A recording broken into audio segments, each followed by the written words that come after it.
O Senhor esteja convosco. Ele está no meio de nós. Proclamação do Evangelho de Jesus Cristo, segundo João. Glória a vós, Senhor.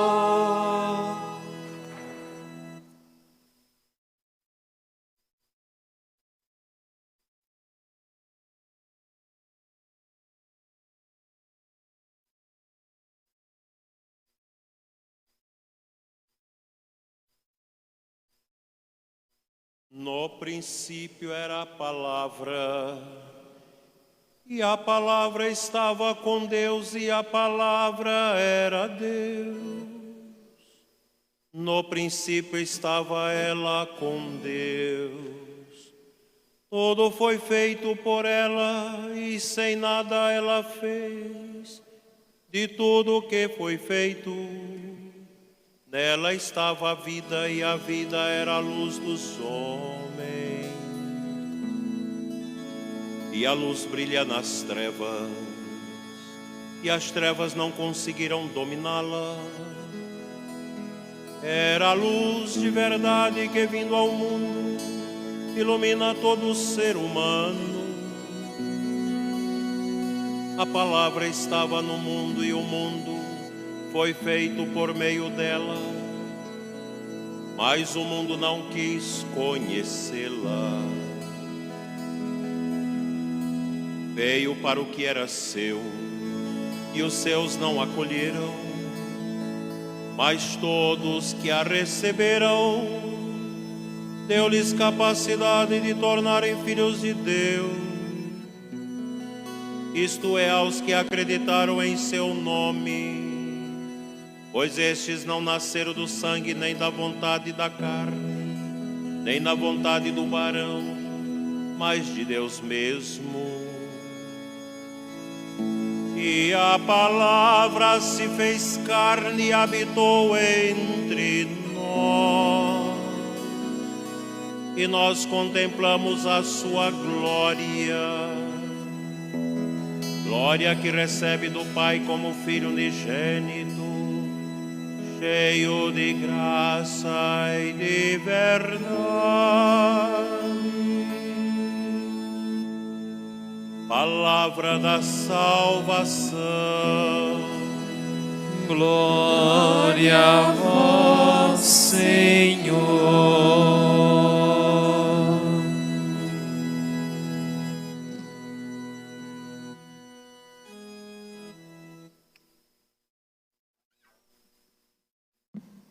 Amados irmãos e irmãs, queridos seminaristas, diletos rádio ouvinte da 93.3, a Rádio da Imaculada, queridos internautas que rezam conosco nesta noite abençoada de Natal.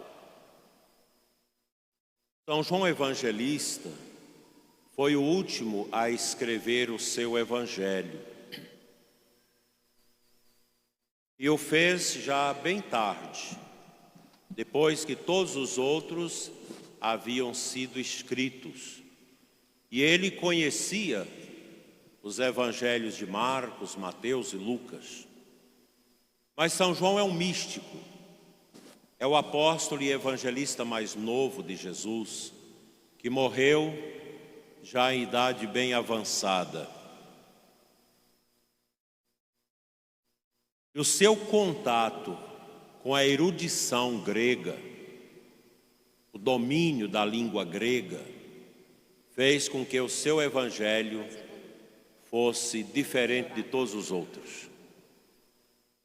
Um evangelho profundamente teológico, místico, como também o Apocalipse, que ele escreveu no exílio de Pátimos. João não tem uma preocupação de buscar uma origem de Jesus neste mundo, nem mesmo no povo de Israel. Ele parte da profundidade da compreensão teológica do mistério de Cristo. E usa a palavra grego logos, que quer dizer verbo, palavra. E ele começa o seu evangelho in arché kai o logos, em grego. No princípio era o verbo. São João Evangelista quis colocar a origem de Cristo no mistério da Trindade. Cristo é o verbo, é a palavra, que vindo a este mundo, renova a face da terra. Uma palavra que não é bem acolhida. Uma palavra que é luz, mas que não consegue entrar nos corações, pelos ouvidos, entupidos pelo ciúme da vaidade, do orgulho, da prepotência daqueles tempos. Tudo foi feito pela palavra. Quando Deus cria o mundo, o Pai é determinante na criação, mas Ele o faz na força do Filho e do Espírito. Já no início da criação, o Filho age com o Pai, porque o Filho é eterno. Essa é a missão e a visão que São João quer dar no seu Evangelho. Cristo é o eterno Filho do Pai.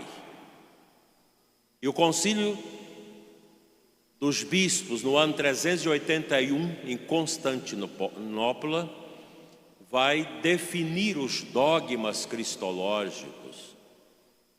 Porque havia muita heresia. Alguns diziam, não, Cristo é um profeta.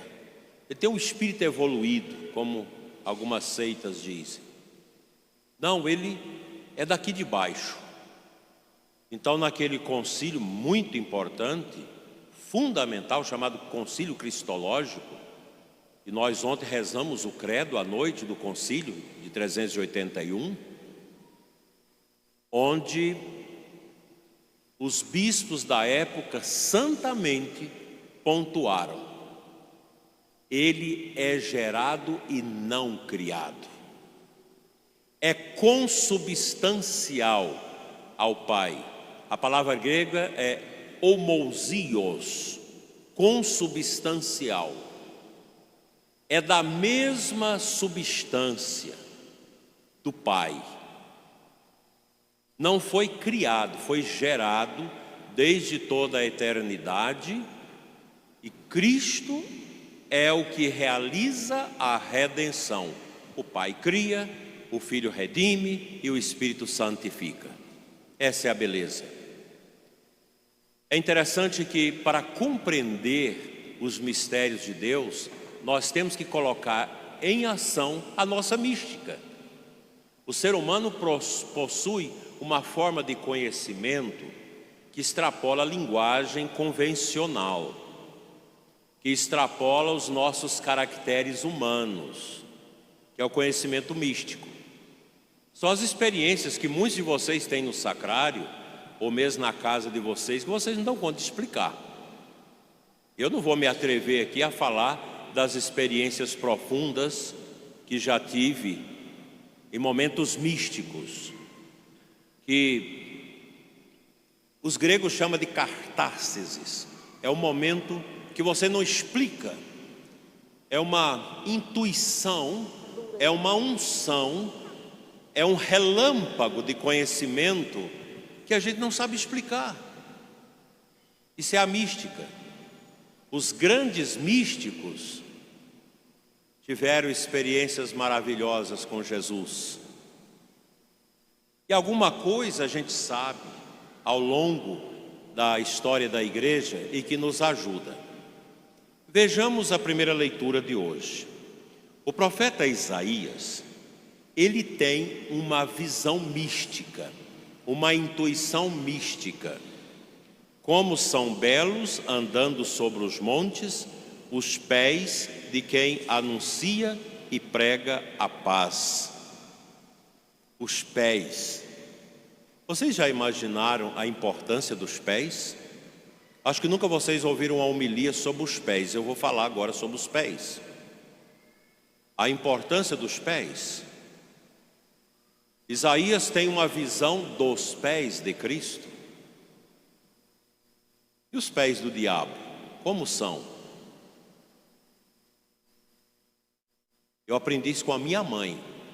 Ela dizia: olha, os pés do capeta são horrorosos, horríveis. Eu guardei aquilo. E uma vez fazendo um exorcismo muito difícil, em que uma pessoa tinha visões de Nossa Senhora, e eu testei aquela pessoa e depois percebi que as visões eram do demônio que ela tinha, inclusive o diabo mandando mensagens para mim. E quando a levei ao Santíssimo para orar e iniciar o exorcismo da igreja, ela disse: Nossa Senhora está aqui como ela aparece para mim. Eu disse: como é a cabeça? Véu bonito, é como se eu estivesse vendo, como viu Bernadette, Nossa Senhora, a veste branca, a cinta azul, foi descrevendo Nossa Senhora, os olhos, o rosto. E eu perguntei: como são os pés? E ela disse: pé de pato. E caiu possessa. E aí foram horas de oração para tirar um espírito mentiroso, enganador, um espírito dos mais perversos que nós temos, que se revela como coisas de Deus. Ela estava tendo uma mística diabólica, vendo o demônio, mas na verdade ele se aparecia como Nossa Senhora. E eu fiquei impressionado com aquilo e depois lembrei: mas mamãe dizia que o diabo tem o pé de pato. E meu pai tinha uma oração contra os redemoinhos, que ele chamava o diabo de pé de pato.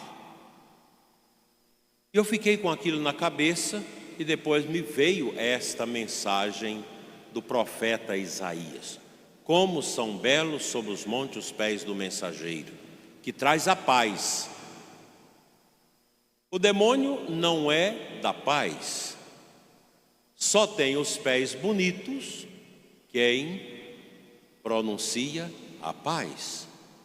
Por isso os pés de nosso Senhor são extraordinariamente belos, e os pés de quem anuncia a paz são pés maravilhosos, são pés místicos. E o demônio pode esconder tudo, mas os pés nunca é capaz de esconder. E certa vez, visitando uma igreja clássica de mais de 800 anos, tinha uma seção na abóbada da igreja dedicada ao conhecimento do demônio, e lá estão os desenhos do anjo satânico com os pés de pato. Na verdade, os pés dos patos são estranhos, né? São pés estranhos. Nosso Senhor tem os seus pés maravilhosos. Aqui nós podemos imaginar os pés de Jesus na cruz. Quando Nossa Senhora toca os pés ensanguentados de Cristo, ela não tem nojo dos pés com sangue. Ela beija os pés. Ela oscula os pés de Cristo. Ela toca os pés de nosso Senhor. Quantos santos tiveram a experiência com os pés de nosso Senhor? E nosso Senhor valoriza os pés. O lava-pés é uma atitude bonita de Cristo de reverenciar a parte do corpo dos apóstolos tão importante que são os pés, pois são os nossos pés que nos levam aos caminhos, os caminhos da evangelização, os caminhos da catequese. É comum a gente encontrar cartazes vocacionais, cartazes que falam sobre a missão da igreja, com retrato das marcas dos pés no chão. Há um provérbio eu não sei se indiano ou chinês, muito antigo, que diz: se você quiser saber quem é uma pessoa, precisa andar um pouco calçado com as suas chinelas. Ou seja, você conhece a pessoa pelos pés. Onde os pés vão? Qual o caminho que esses pés percorrem? Nossa Senhora, os seus pés percorreram as montanhas para ir ao encontro de Isabel. E era muito comum no tempo antigo lavar os pés. A pessoa entrava na casa, já tinha os serviçais com as bacias próprias de pedra para lavar os pés, porque os pés são importantes. Porque é eles que nos sustentam no caminho da paz. Em Roma, na Basílica de São Pedro, tem uma imagem do padroeiro da Basílica do Papa. Eu não sei se foi obra de Bernini. É de bronze, é uma imagem negra. E agora ela foi cercada para que ninguém mais toque os pés da imagem. Porque durante os séculos os peregrinos passam a mão, o pé fica alto, nos pés da imagem de São Pedro, numa reverência aos caminhos que ele percorreu, indo até Roma, onde morreu naquele lugar, crucificado. E muitas vezes tiveram que fazer enxerto de material daquele pé, porque as mãos vão passando e vão tirando, ao longo dos séculos, a espessura dos pés da estátua. Os pés dos apóstolos percorreram caminhos maravilhosos. Há um costume de beijar os pés. Quantas vezes nós temos cenas de beijos nos pés? São Francisco de Assis, no século XII, quando foi a Basílica do Papa, naquele tempo não tinha a Basílica de São Pedro, o Papa morava em São João de Laterano, uma igreja muito linda, cuja construção foi ajudada também por Constantino, de frente da qual estão as escadas que Santa Helena trouxe da Terra Santa no século IV, por onde os pés de Jesus passaram para ser julgado no pretório. E São Francisco de Assis ficou vários dias em frente à Basílica, no sol, no sereno, esperando uma audiência com o Papa. E no dia que foi possível, quando ele entra na Basílica, com aquelas cabeças rapadas, ele e mais uns 8 frades, com aqueles hábitos mulambados e com os pés descalços. Aqueles pés que tinham andado centenas de quilômetros de Assis até Roma. Pés cansados. Os cardeais que viviam como membros da corte não deixaram São Francisco chegar até o Papa Inocêncio III. E o Papa estava calçado com aquelas cálidas, solenes de um príncipe, como era naquela época. E de longe o Papa Inocêncio III viu quando os cardeais enxotaram aqueles frades descalços. E naquele momento o Espírito Santo revela no coração do Papa algo extraordinário, e todos ficaram impressionados que o Papa mudou de fisionomia, começou a olhar para cima, ele estava tendo um momento místico. E Jesus falou no coração dele: traga de volta. E ele mandou. E quando São Francisco chega diante do Papa, ele beija os pés descalços de São Francisco de Assis e aprova a vida franciscana. Os pés de São Francisco falou o coração do Papa. Era aquele, como Jesus que vinha pelos montes, com os pés da paz. os pés. Nos velórios é comum, nos velórios de pessoa santa, você vê pessoas que pegam nos pés do defunto. É uma homenagem àqueles pés que ostentaram um justo, porque os pés falam muito. Por isso que as técnicas orientais de acupuntura e de muitas outras práticas usam os pés para aliviar as dores.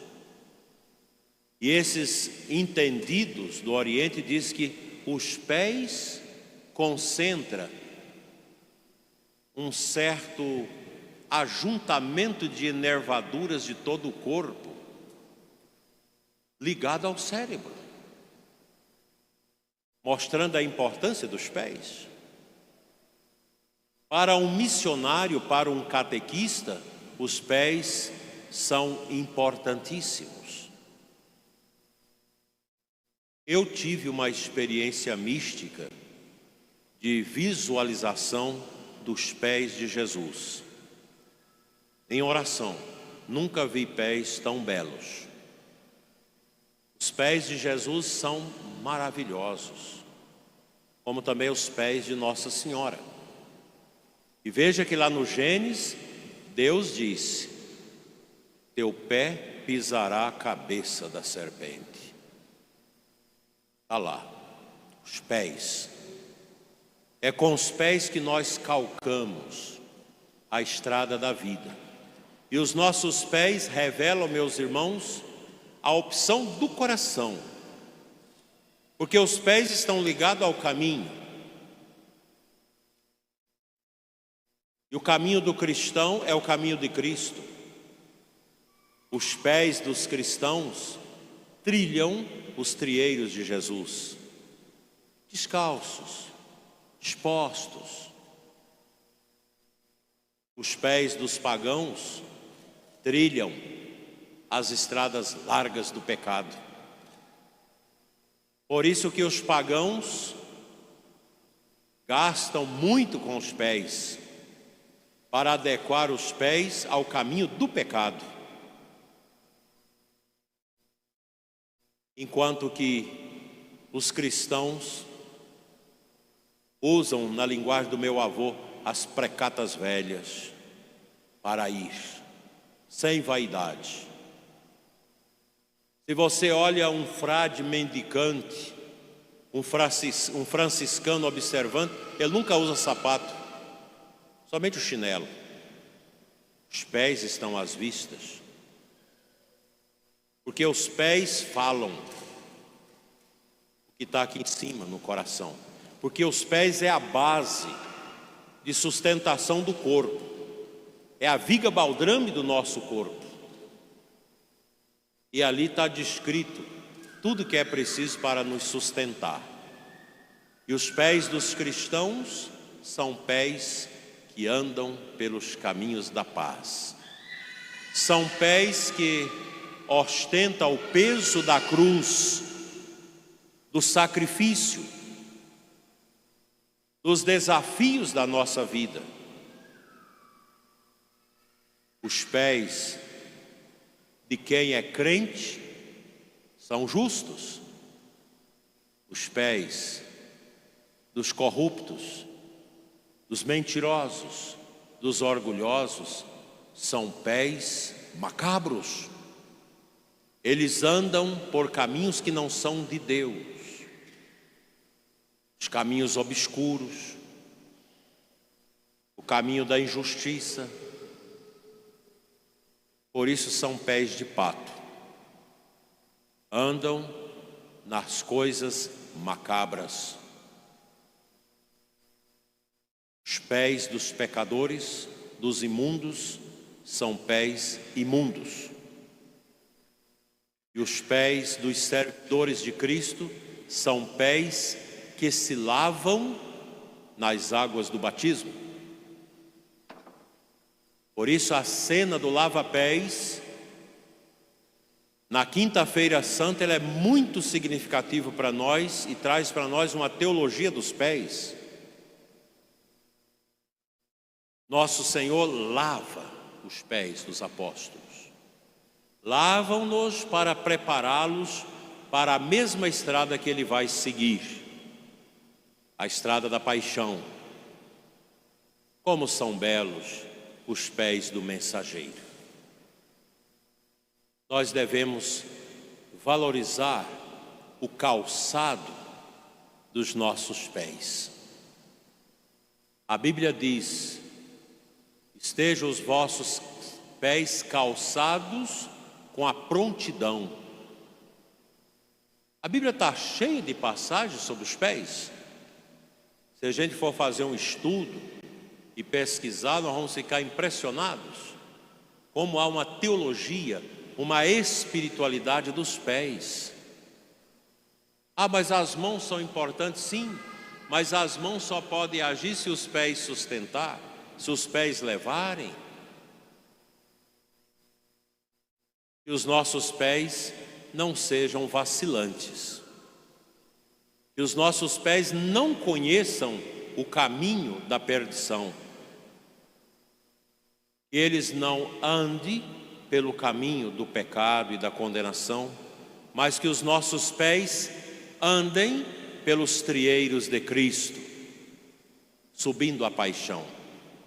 Basta contemplar as cenas da Via Sacra, que praticamente todas elas apresentam os pés de Cristo. Não é à toa que o artista fez isso, para mostrar que o Cristo que caminha no sofrimento é sustentado pelos seus pés. Os pés de Deus estão sobre este mundo. E a Bíblia diz que nós devemos vir diante dos pés do Senhor para entregar as nossas vidas a Ele. Que os pés de Maria, que percorreu os caminhos tristes e dolorosos, inclusive o da paixão, interceda para que os nossos pés, como no Salmo 91, não pise em nenhuma pedra do mal. Assim seja. Amém.